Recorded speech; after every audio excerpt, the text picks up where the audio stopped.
Hello and welcome to Roots from LNER. I'm Clara Amfo. Now, every episode we'll journey through my special guest travel stories, exploring the destinations and experiences that have shaped them.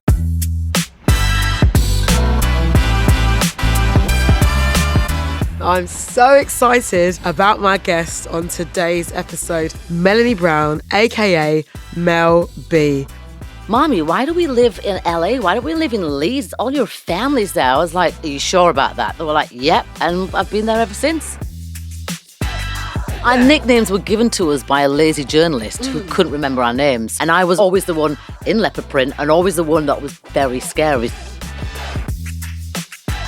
You know, I still fantasize about going on tour with the Spice Girl. I would drop everything in a heartbeat to go back there, so we'll keep our fingers crossed for that.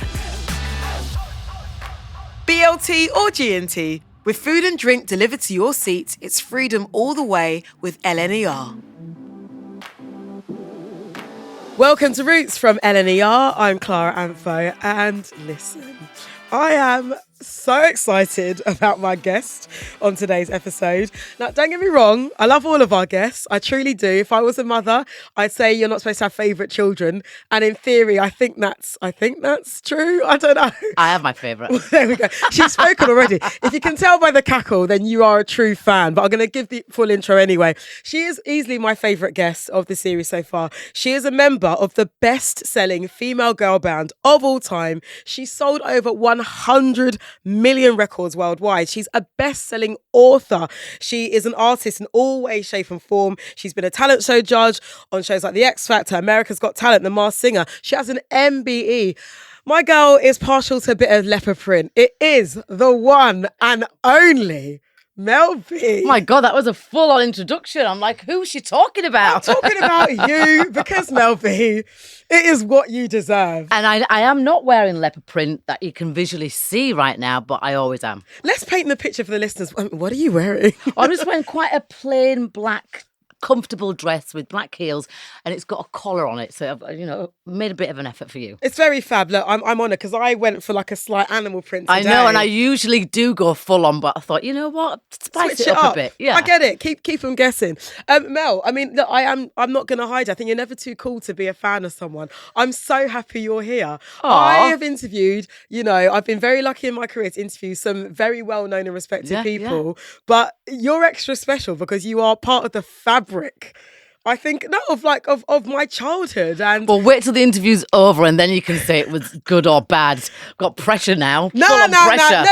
Look, all you got to do is just turn up and be yourself. But I always say, like, in conversations, whether it's to people that listen to the things that I do or just with friends, like, people use the word icon very flippantly, but you truly are an iconic person. Oh my God. Are part of an iconic band. Hearing me speak about you in that way, does that feel like an out-of-body experience? No, it's always I'm always pleasantly surprised, but because it's just me sitting here, I'm part of a group.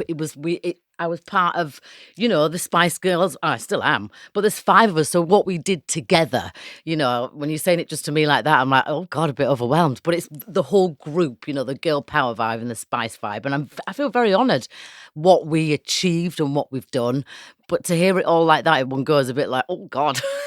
But like I said, it's what you envision, what you 5 deserve, because it's but when you think about sort of like iconography and the things that can instantly make somebody react, it's sort of like, okay, we see some big platform shoes, okay, that's Melanie and Emma. We see some sporty bottoms, okay, that's Melanie C. We see a finger point and a little black dress, that's Victoria. We see the Union Jack, we think of Jerry. It's so fascinating, isn't it? Like how you didn't even plan that. No, we didn't plan it. We just showed up and we were ourselves, and we didn't have any stylists back in the day, so we were just diving into our own wardrobe. But my wardrobe has always been leopard print, has been since I was about 12 years old. Yeah. And I think my first encounter with it was watching Coronation Street with my dad and looking at Bette Lynch behind the bar in a fully leopard print bustier, and I was like, when I get older, that's all I'm gonna wear. And basically that is my entire wardrobe. Big up Julie Goodyear. Yeah. Another icon. As you speak, Yeah. you remind me of that famous story from Dolly Parton about how she created her look, because she said there was a woman in her area, I think because she grew up in, rural Kentucky, somewhere in the deep Right. south, and she said there was a woman that used to walk around and everyone called her like the local sort of tramp, basically the local hussy. Yeah. And she was like, no, but that's what I want to look like. And now she's got an Dolly icon. World, and she's an icon. Dolly There Parton, we go. can't beat her. Well, look, we know who you are today, but there's so much that's brought you to this point. We are literally on a journey with LNER. I want to talk about... You know, I love LNER. Can I just say to you, I love a train ride because you can just set your stuff up, your music or your laptop. I always take my little dog, and it's just peaceful. And you know, you're going to hopefully get there on time and you're good to go. Yeah. I love a train ride. Even saying that, I didn't take a train ride today because I had to get up super early. So I drove. No, do you know what? This is about celebrating all forms of journey, all forms of transport. Obviously, we are partial to a train ride. No, I love a train ride. Honestly, I really do. Because I find it really peaceful and relaxing. And then I put my cap on, nobody bothers me. And, you know, it's great. Good to go. Just Mel from Leeds. Yeah. Well, that's what we're going to get into today, because it is about your life, you know, from Leeds to LA to London to all over the world. So I want to take it back to, I guess, where it all started for you, where you've almost come full circle, really. Yeah. Leeds, what is it about that place that makes it so, I guess, significant to the person that you are, considering all the places you've been? Yeah. You've come back now. I know, but it was kind of a weird way how I came back. I mean, I'm born and bred in Leeds. My mum's one of 5, so as growing up, I was constantly surrounded by my mum's sisters and aunties and uncles. A lot of my dad's family were back in Nevis. So Leeds, to me, that's just who I am. That's what I know. And being a Spice Girl, I got to travel the world, and I lived in LA for like 15, 20 years. And I came back to my roots in 2019 during the pandemic on tour with the Spice Girls. And my kids were like, Mommy, why do we live in LA? Why don't we live in Leeds? All your family's there. I was like, you're going to go from California to Leeds. Are you sure about that? They were like, yep. And I've been there ever since. That's so fascinating, because also, you know, your kids are growing up completely different. Oh, yeah. To how you grew up. So was it important for them to have, I guess, this kind of grounding at this point in your life? I think my kids are pretty grounded anyway. I mean, my oldest is 26, 27. My youngest is 13. And they all have a bit of a, you know, 'cause 2 of them were born in America. They have a bit of an American twang. And they are very Americanized because that's where they grew up. But because I've often come back to Leeds, because my mum's there, my dad's there when he was alive, they've always had like a taste of it. And I guess, you know, they wanted to come back here and be in school. And I was like, okay, let's go then. Let's bloody go. Yeah. Growing up in Leeds, did you have an itching to get out? Well, no, because people in Leeds, like all my school friends and stuff, their aims would be to get the back-to-back house next door to their mum, marry their sweetheart childhood, love. And I was like, no, there's more to life than that. But coming from Leeds, it's like London was seen as a big, bad place. You know, there's knifings and there's pickpockets. And I used to come down to London often on the bus. Yeah, National Express bus, because the train was too expensive for me back then, and do my auditions. And I'd be like, God, London's not that scary, really. And then I ended up in Spice Girls, living in London, and then because our music went everywhere all over the world, thank you very much, everyone, I got to travel, and I just thought, wow, the world's a massive place. But I'm a Leeds girl through and through, not just my accent, which I've never tried to change, and I wouldn't want to change. Even though when I did do America's Got Talent, they were questioning whether they should put subtitles whenever I spoke, because I guess my accent was a little bit thicker then, but I don't think it's changed. But yeah, I mean, I love Leeds, and the way it's actually developed, but it's still got that old country, rustic, and just people from Leeds are just very northern and straight up and to the point, and that's me. And yeah, I mean, can you tell us more about what it was like moving back and how people react to you, you know, all this time later, being in the entertainment, being in the spotlight? What is the local reaction to you? People just sort of, oh yeah, that's just Mel, or people a bit starstruck? What's the vibe? Well, my kids say sometimes that when I go into the supermarket or Lidl or Aldi or whatever, they laugh because people double take. And I guess living in America, you see like celebrities or people on TV all the time. You can be in the line with Tom Cruise at, you know, Whole Foods or whatever. So I think initially my kids have told me people would stare, but not really anymore, because I think because I've been so open about my story and coming back to Leeds, having suffered 10 years of abuse and financial abuse, having to move back in with my mum because I had no choice because I had no money. I think Leeds people are just they're just really nice in general, but because they know my story, they're just a bit sympathetic, and I like that. And they're very northern too. And I live out in the middle of nowhere on a farm.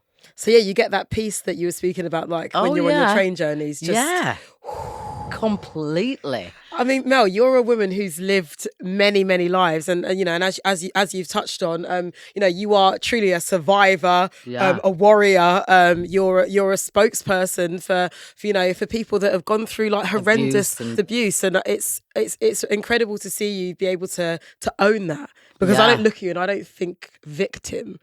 Because I think we need to unpack that, don't we? Because I guess there's so many perceptions of what a supposed victim is supposed to look like and feel like and act like and feel like. So how would you describe your relationship with yourself? Oh, it's been a long now. journey. Mm-hmm. I'm seven and a bit years out of that 10-year abusive relationship, that marriage, and I had to rebuild myself back up, and it's going to be something that I'm going to be continually working on for the rest of my life, because when you've gone through such horrendous coercive control and manipulation, you literally you come out of that so broken, and you have to put yourself back together bit by bit.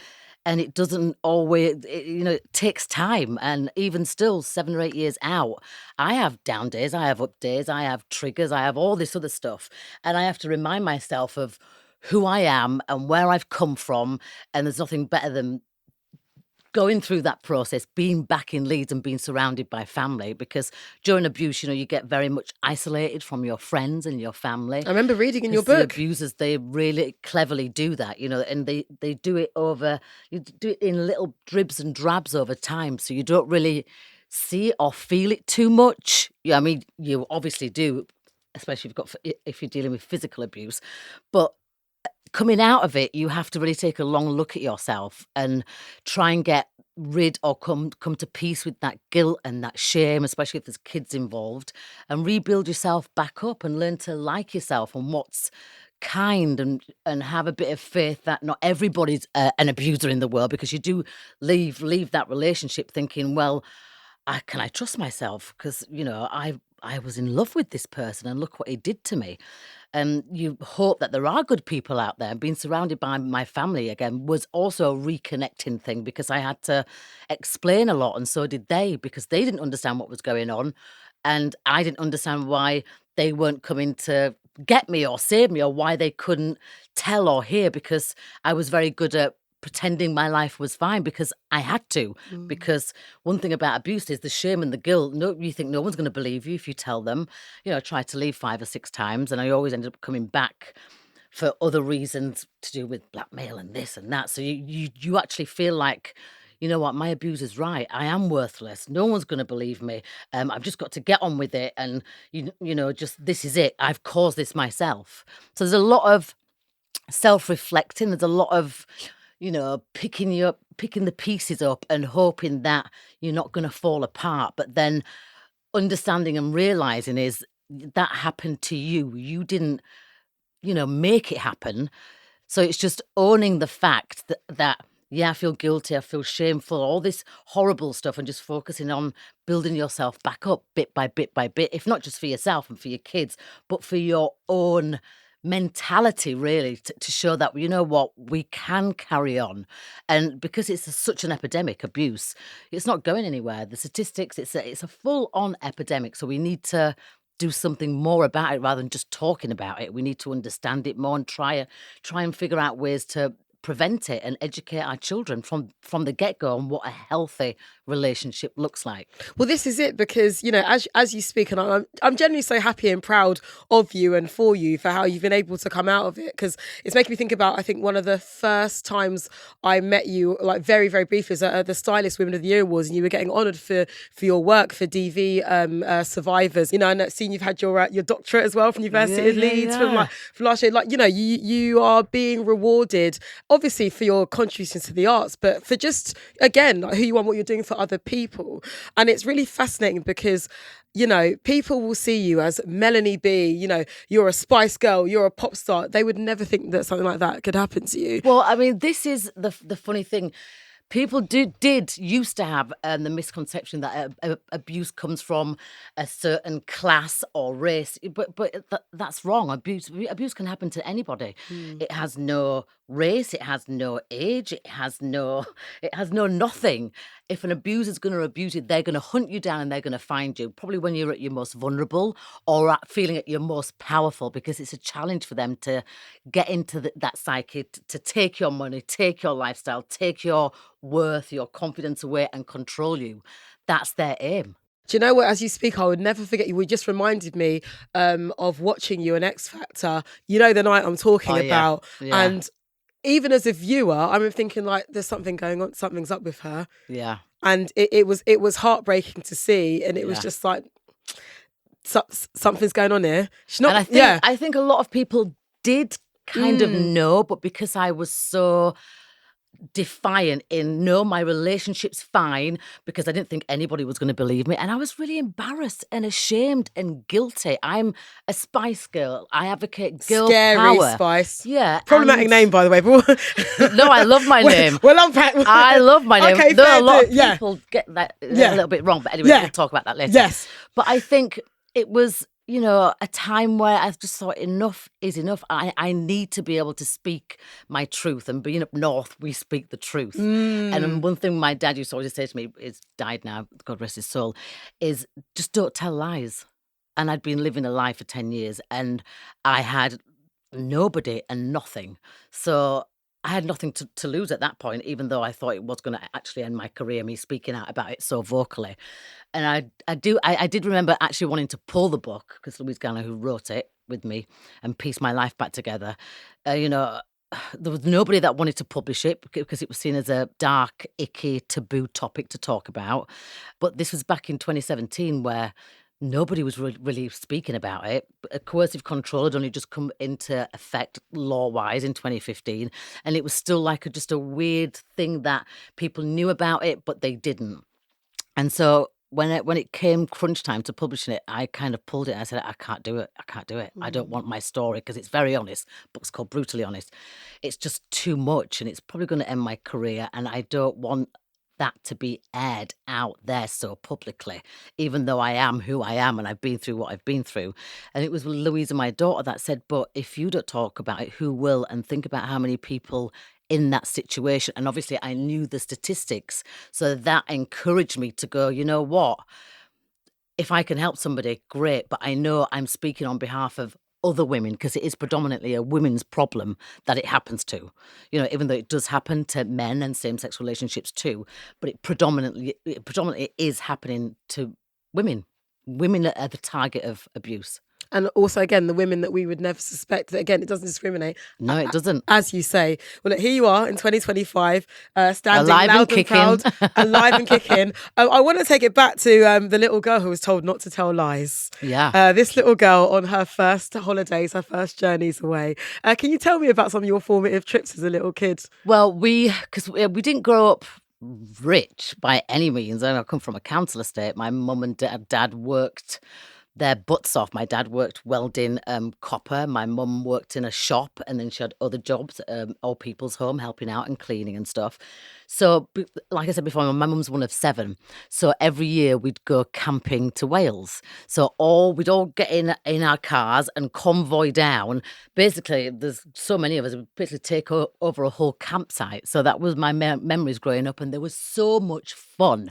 And every year we would do it without fail. Does that make you, I guess, in your present life now, is that the simplicity that you crave, those types of moments? I mean, to me, that was an amazing holiday. I'd never been abroad before. You know, to me, that Wales was everything. And it's all the aunties and all the uncles getting together, all my nephews and nieces, and, you know, it was just cousins. I mean, it was brilliant, being just free on the sand and mucking around and playing around. It was just great. And are your kids like that now? Do your kids, have they camped? I mean, yeah, I did take them camping. All right. I did, with my sister and a few two of my cousins, and they loved it, but they were still like, "God, it's freezing." Yeah, well, it's not LA, really honey. bloody cold. It's very different to I'm like, California. get in your sleeping bag, you'll be fine. Character building. Exactly. And on the flip side, your dad, may he rest in peace, he's from Nevis. Did you ever visit there as a kid? Loads of times. Right, okay. What was that like? Loads of times. Brilliant, because I had my dad's mum, my grandma, and then my great-grandma.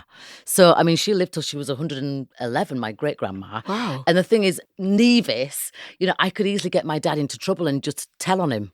And then, because he was scared of his mum. I love grandma. that. Right, as he should be. It's brilliant. And I learned a lot about just the culture. I learned a lot about cooking. I learned to never tell my grandma, that's my favourite chicken, because then she'd tell me, well, it's on your plate tonight. That kind of stuff. But I loved it. I've got fond memories. I've been back there. Well, every other year we would go, but not until I was a lot older, because we couldn't afford to take plane rides here, there, and everywhere when I was growing up. And then, you became a pop star, then it was like private jets, like all around the world. Now, one of the biggest, I think, misconceptions when it comes to people in the public eye, particularly singers, is that when you are doing these like big stadium tours and you're going here, then everywhere, you're getting to really have a holiday at the same time. Oh, yeah. I mean, it's like you live in a bubble. You've got your catering there, you've got your routine. You don't really have to get up that early because you've done a show the night before.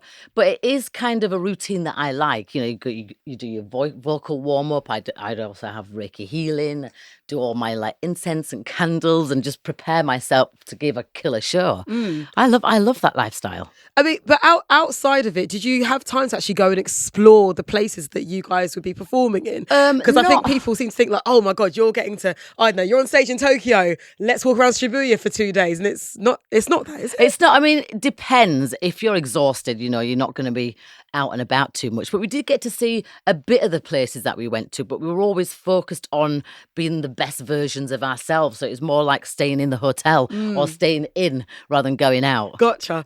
Do you remember the first holiday that you treated to yourself? Like, I guess after the Spice Girls' first flurry of Well, we all went on holiday together. We went to Maui. So you couldn't give away from each other? No, and then we had connecting rooms, but we all ended up staying in one room. Yeah.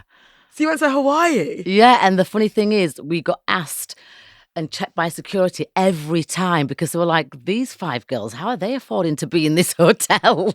Because we're pop icons, bitch.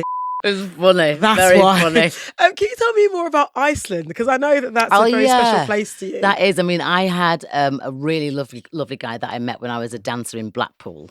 And we had a great relationship, and he was from Reykjavik, Iceland. And I just found that place to be so like healing and nurturing. Sometimes they only have 4 hours of light. So, and there's hardly any crime. And I just found it just a really close-knit, like loving community. It reminded me of how I grew up back home. It always comes back to Leeds, doesn't it? It does. It really does. You can take the girl out. You can take the girl out. Now, from Iceland, I need to talk to you about Costa Rica. Because you went on quite the adventure. I know. Well, for start, I'd never been to Costa Rica. Right. So I was really excited to go there. But then when I got the full explanation, Bear Grylls, it's called Bear Hunt. I'm like, I will do anything Bear Grylls tells me to do, because I've been on the show before. Because he pushes you out of your like boundaries. When I did his show, not the Bear Hunt, but the Bear Grylls show. I was abseiling down a 90-foot rock. I was camping with him. I learned so much about survival, and that's basically, in a nutshell, what this show is like, but on steroids. On steroids. I guess because, as you speak, Mel, you're someone who's clearly like pretty fearless. Again, is that something that's always been there, or is that something you've had to recultivate, I guess, in your healing journey? I think I've always been like that from being young. Yeah. I've never, everybody at my school, that if you were black or mixed race, you'd have your hair braided. I'd be like, I'm not going to have my hair braided. This is my hair. I want it out. And then when I got into Spice Girls, started to do a few like magazines and interviews, they'd be like, oh, do you want to tie your hair back? I'm like, no. I want to keep my hair out. And I didn't realise at the time, because to me it was just, well, that's my hair. Why am I going to change it? I didn't realise that was such a big thing to be doing.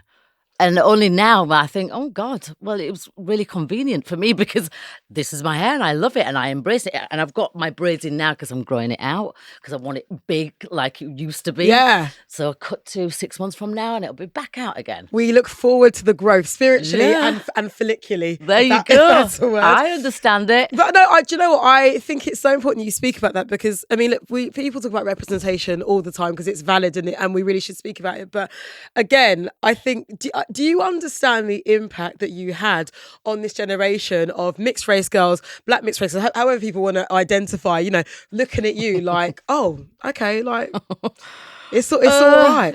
To me, I mean, now people tell me about it, but to me, I was, and I still am of the mindset of, you just got to embrace what you've got and learn to love it because, you know, I think a lot of people started to do that through the pandemic when they couldn't go on their beauty regimes or get their hair done.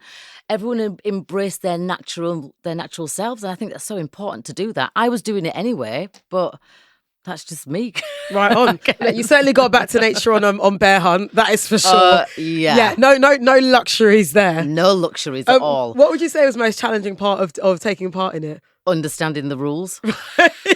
And breaking the rules, but not intentionally. Because literally you get put in a bear pit for an hour and you've got about, 8 minutes or so before the bear like goes off and then bear is actually in the bear pit hunting for you. So you've got to make it out in time within an hour, as well as following the rules and a map and picking up tools and doing this and doing that.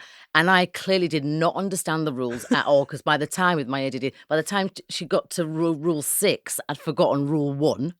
But I amazingly, the first time round, got out in 21 minutes. With crocodiles, nonetheless. Was it crocodiles? Alligators? There was an alligator One right of the there. snappies. Yeah, there was a lot going on. Well, you know what? I think because I always try and embrace that fear, especially that's why I've done Broadway. I always think if something gives you that much fear, but you could be good at it or just give it a go, why not? You know, rather to say you've done it than, oh, no, I just didn't even bother, shoulda, woulda, coulda. I like to try things. And yeah, so I just thought, go for it. No, I guess no, because it is a mantra for life, isn't it? You got to like kind of feel the fear and just do it. Yeah, anyway, and if I haven't you? fail, I fail, but at least I've tried. Yeah, and like, you got your 3 kids like look at you just like mum. Yeah, and then I Like, thought come when I did the bear hunt, I was like, I wonder if my 3 kids plotted to kind of just send me there and just leave me there because it is a bit traumatizing, but in a good way. You embrace all your fears and then you're on the time clock. Then you're with 11 other people. There's no luxuries. You're in a little bunk bed, not bunk bed, a little cot. There's no like divisions between each other. We're all in the same gear. We're all eating the same, and it's hot and it's really challenging. And that's 11 very strong personalities. Yeah, I was thinking to my kids, have they like encouraged me to do this on purpose, thinking I may not survive or something? I was like, what's going on? Well, look, people are going to see with every episode that comes out. It's hitting Netflix, I think February the 5th, I believe. So definitely tune into that. See, it's actually making me go, whoa. now when I think about it, because it was a roller coaster. Again, look, because I know a couple of people that went in there with you, and like they're strong people, and I was just like, yeah. Couldn't be me. Like I know Leomi, I know Zoo, wonderful people, but even seeing them like under the pressure, I was like, oh yeah, you literally, and as well, sometimes you're in teams, sometimes you're by yourself, and when you're in teams, the pressure, man, you don't want to let your team members down. Yeah, it gets. I imagine it gets a little bit Lord of the Flies. It does you know in many ways impossible. Yeah. So when it comes to downtime from experiences like this, how does Mel B like to relax when it comes to travel? Like where are you escaping to? Well, I've always been into meditation. I became a Reiki master when I was really young, before Spice Girls, or around about the same time when it was kicking off. No way. But I think growing up in Leeds, because there was so much countryside around and, you know, rural buildings and all old like working mills, I've always been a person I find peace in just that quietness and that outdoorness. So now I'm in heaven because I just managed to buy my own place. Congratulations. Thank you. And I'm on a farm and I'm surrounded by nature, and I've got 12 chickens, 3 goats, 3 ducks, 2 Rottweilers that are my protection dogs, so don't even think about coming on my land. And that's my happy place. So with getting your dream home and, you know, with all of its surroundings, that peace and that quiet, is it basically a case of like, you never leave? Like, do you go on staycations in the UK, or is home like the spot now? My friend did actually say to me when he came to visit, he goes, Melanie, is there something that you're not telling me? And I went, what? He's like, are you in witness protection? I went, what are you talking about? He goes, you're in the middle of nowhere surrounded by a forest. I was like, yeah, how lucky am I? And he was like, oh, okay, so this is on purpose. And I'm like, yeah, it is. I'm like, it's the countryside of Leeds is just so untouched and it's so beautiful. And I've got animals, I've got like peace and quiet. I mean, nothing better for me, because my life in general, you know, when I'm working, is I'm talking. I don't like to hear the sound of my own voice. And my animals don't talk to me. They do other signals and a bit of grunting and groaning and cock-a-doodle doing and stuff like that. And it's just peaceful. And I go for like I call it like a brain break. But if I am going to go away, I've got a thing for Thailand. I always have done. Oh, I love I've been once. I went for the first time last year, actually. I went for New Year's Eve. And it's magical. Well, yeah, because I go there usually by myself.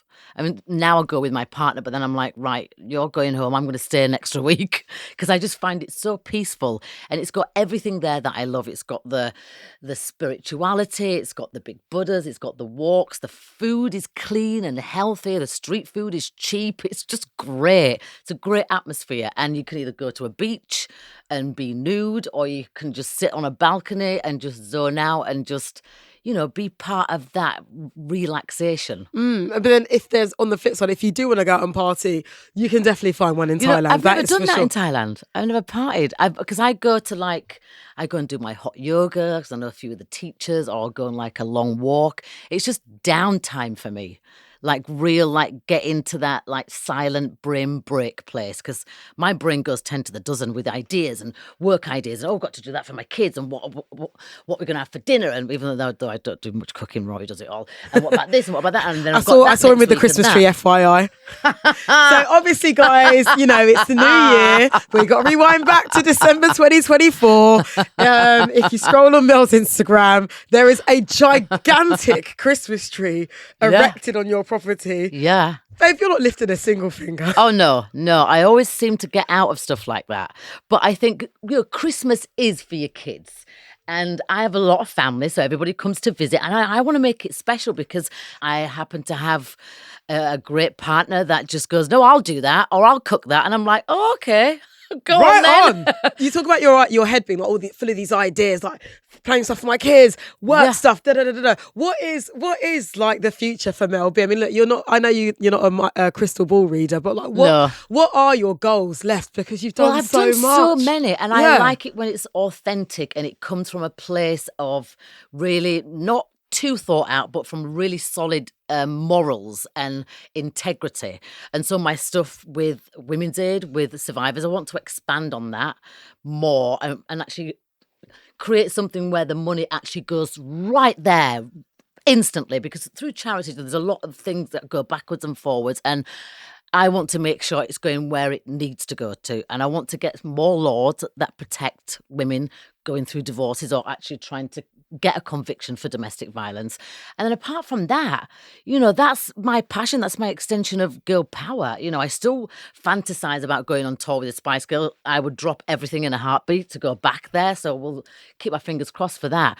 But just bringing up my animals and my kids, and taking time out and giving thanks to the things that you're thankful for, not focusing on what you haven't got, on what you've got and the people in your life, and telling them that you love them every day. I think that is a beautiful and really powerful place to be at, knowing that, I guess, you found a sort of new level of service in your life that you want to explore. Yeah. And it also seems like there's an ego detachment, because you could, I mean, like you say, you would love to still tour and do all that, and that's a fun thing, but at the same time, you paid your dues, really, haven't you? Oh, no, I put me up on stage any day and I'll be right there. Yeah. Oh, I love it. That is another one of my happy places. And sometimes, especially in the last tour in 2019, I'd there. come off stage and I'd go, what what just happened? It's like I go into like this world where it's just anything is possible.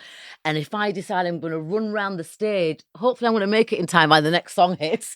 And it just something takes over. And I'm with 4 girls, and it came from such a door shutting place where girl bands, no, you can't write your own music. You've all got to look the same. You've all got to be manufactured. And we did everything in the opposite way.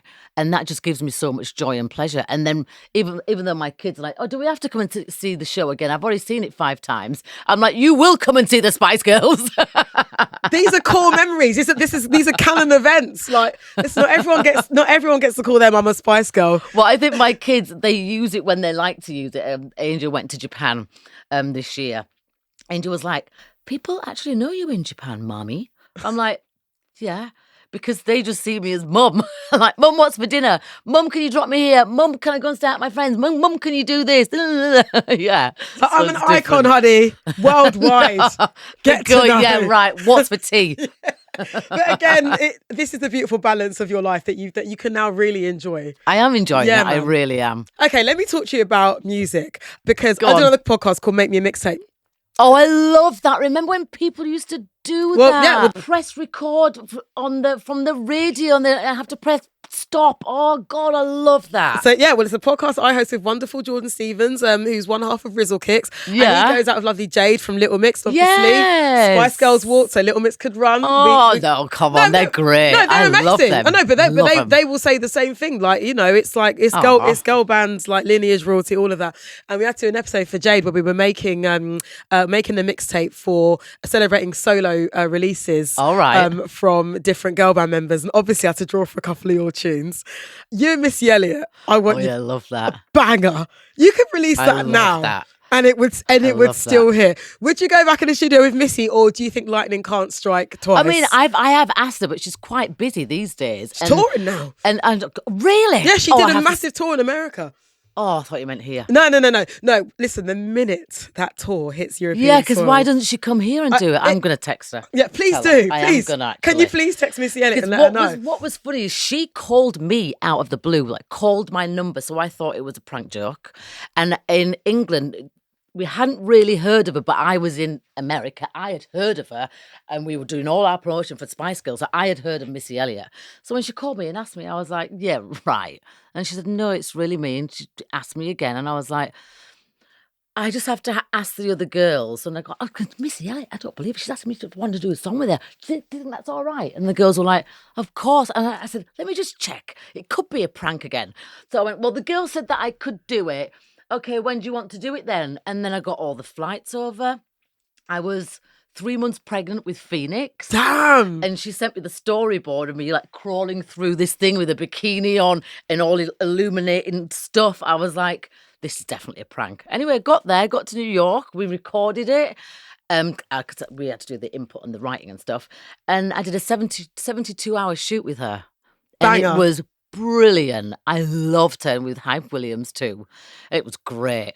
Oh. Again, iconic stuff, Mel. Iconic She stuff. is, definitely. I mean, you mentioned that the stage is your happy place. What about the recording studio? Are you fueled to make any more records? I'd love to. Are you done? Like, what's I'd love the to vibe? know. I think because music's everything to me, and that's what I live for. That's my passion.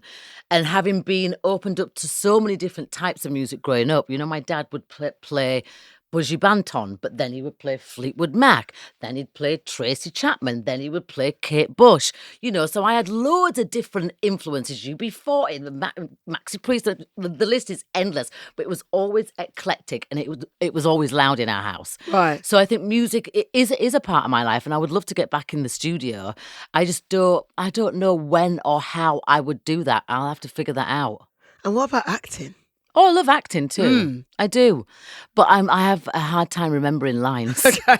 Because that's why I could never, like when I do interviews, it's very authentic, and I don't really like to have too many questions beforehand, because I like to just speak my truth. Whereas acting, you have to do it over and over and over. I'd be bored. I'd be like, God, again? I've already done it twice. I've already done it 5 times. That's the only take you're then getting. I'd be forgetting the lines. And I have so much respect for actors. I've dated actors before, so I know how much prep and how much goes into it. And I think I've done a few movies. Yeah, I've done one with Kelly Rowland. I've done quite a few. I've enjoyed it, but I'm like, well, thank God I didn't have to speak too much, just enough that I could kind of remember. But yeah. You know and enjoy your lane, basically. Yeah, exactly. Stay in your lane. Stay right in your lane. No, yeah. but also there's fun to peep over the Yeah. side. Mel B. We didn't unpack the scary. Oh my God! Okay, we can get into it. Like, it's an interesting one because obviously, whatever you're comfortable with, again, that's your nickname, that's your autonomy that you've earned the right to have. Our nicknames were given to us by a lazy journalist who couldn't remember our names. So he was like, "Well, she's in a tracksuit, sporty. Yeah, she looks really posh, baby in pink, and Jerry with all her red hair and all the booby bustiers and stuff like that." And I was always the one in leopard print and always the one that was very scary. So if you're going to interview us and you had your piece of paper, I'd go, now interview us. Or if you asked one of the girls a question that I thought was a little bit inappropriate, I'd go, stop, shut up. So I guess I was seen as very intimidating and very scary. So even in one of our interviews... That's my question. I think to anybody that interviewed Spice Girls. Is it? Okay. So we went into a board meeting with William Morris and there were all these business people sitting around in this oak room and we were kind of pitching ourselves. And I just thought none of them are listening. So I got on the table and I jumped on every single one of their pieces of paper. And the guy was like, that's really scary. Bloody hell. Yeah, no, because I'm happy that we had this conversation because it's a tricky one, isn't it? Because I think as women in the public eye, but just regardless of whether you got a spotlight on you or not, you know, the ways in which people treat you as a woman and as a woman of colour, particularly as a black woman, it's different. The way people receive information from you. Definitely. One person's like, oh, is assertive. It's like, she was so aggressive. It's like, no, I was just asking a question. I think I've calmed down that side of me. I'm still very much a northern girl that just says it like it is. But I think when I was younger, especially with the Spice Girls, because I was the loud protector. I was like, you are not talking to my girls like that. And I'd be very forceful. So I can see why I was called scary. Yeah. And now I think in the 2000s, a lot of people are seeing it as quite derogatory and racist because of the colour of my skin. For a start, I identify as mixed. My mum's white, my dad's black. I'm mixed race. Simple as that. And I've always been the kind of person that is very upfront about my opinions. I'll stand up for anyone if they're morally correct and they're being hard done by.